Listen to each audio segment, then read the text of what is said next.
rev up your engines. Today I'm going to talk about a very important problem. How to tell if your automatic transmission is actually starting to go out. Now, the automatic transmissions in most modern cars are very complex. They're computer run. Most don't even have dipsticks to check the fluid level. So how do you know when they're starting to go out? Now, years ago, I had a customer who came to me from a different mechanic. The other mechanic had replaced the transmission in his car, but it still had the same problem. At higher speeds, the transmission would drop out of top gear and go to the next lower gear, and it wasn't shifting right. He thought it was the transmission, so he replaced it, and guess what? It did the same thing. So when he brought it to me, I first did a scan of the whole vehicle. Turns out that he had a misfire. All he had was a bad ignition coil on one of the cylinders of the engine. And you might think, hey, what does a bad spark plug coil have to do with the transmission shifting? Well, modern cars are very complex. They have a really tight relationship between the engine and the transmission and the drivetrain. It's all monitored by computer sensors. And in this particular vehicle, when it senses a misfire, the computer software automatically takes it out of the top gear, which was an overdrive gear, and puts it into the next one. It's designed to do that. So in this case, the previous mechanic charged this guy for a new transmission when all it needed was an $80 ignition coil. That was the whole problem. Now, you don't want to pay for such an unneeded expense of repair with thousands of dollars, so I'm going to show you how you can tell if your transmission really is starting to go out. Now, in the beginning of this video, I showed you the scan tool, and it showed a code of P0730.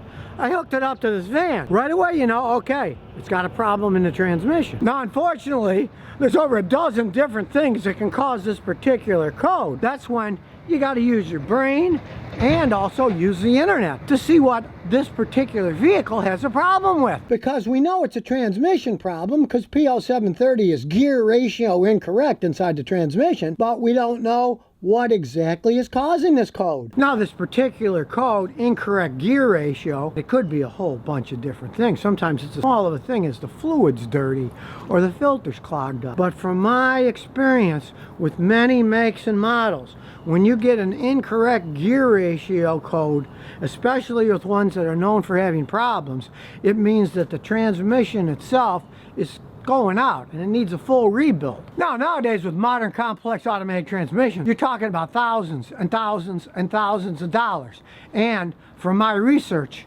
1 out of every 3 automatic transmissions in a modern car that's rebuilt at one of these transmission shops isn't fixed right the first time. It has to be done over and sometimes even over again. So it's something that most people don't want to get involved with. So let's say it's running halfway decently, maybe shifts a little bit weird here and there.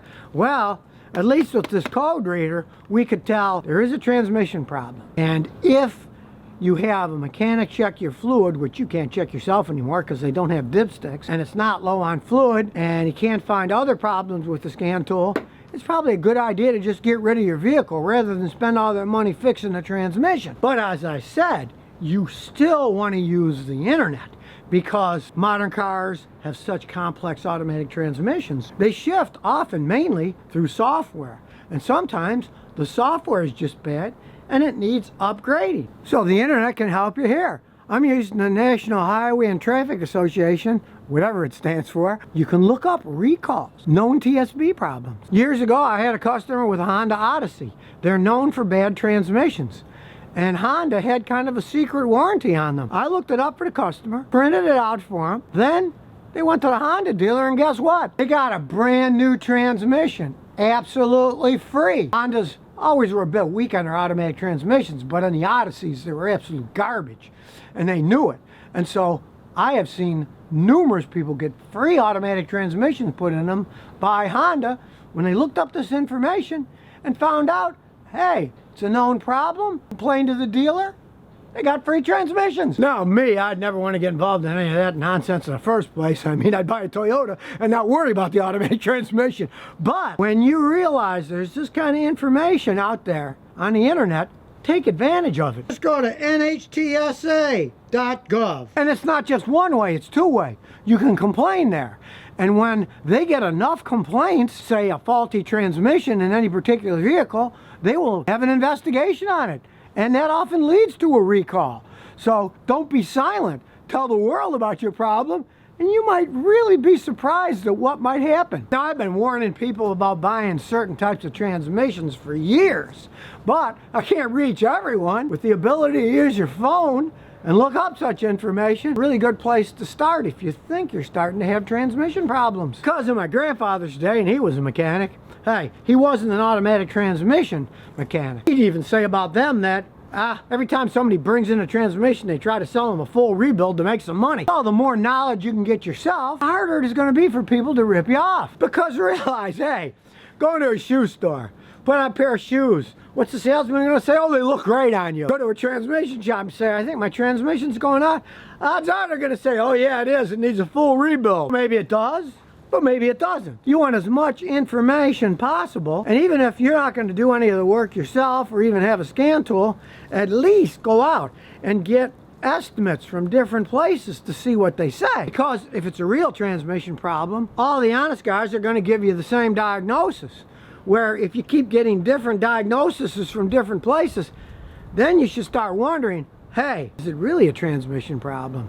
Or is it something else? Because even though I've been working on cars for 51 years, decades ago I could just get in a car and drive it around. I could tell how it shifted and see whether the transmission had a problem or not just by driving it and feeling how it goes. But with these modern computer-controlled transmissions, even I can't figure that out with my head alone. Loose connection on a sensor.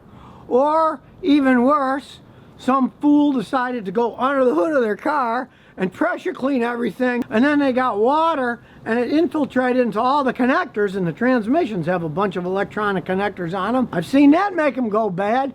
Had nothing to do with the transmission itself. It was that all the electronics had gotten wet. So now you know. Yeah, people certainly can be squirrely inside, but modern automatic transmissions with all their computer controls, hey, they can get pretty squirrely too. So if you think you're having a problem, you have to follow all these logical steps that I just showed so you'll understand what's really going on, whether you have a serious transmission problem, one that maybe you'll get rid of the car rather than put thousands and thousands in, or whether it's something really stupid like that old customer of mine that had a transmission replaced, but when I looked at the car, all I had to do was replace one ignition coil, and that fixed the whole shifting problem. They're complex, so you have to learn how to deal with that complexity the right way. So if you never want to miss another one of my new car repair videos, remember to ring that bell.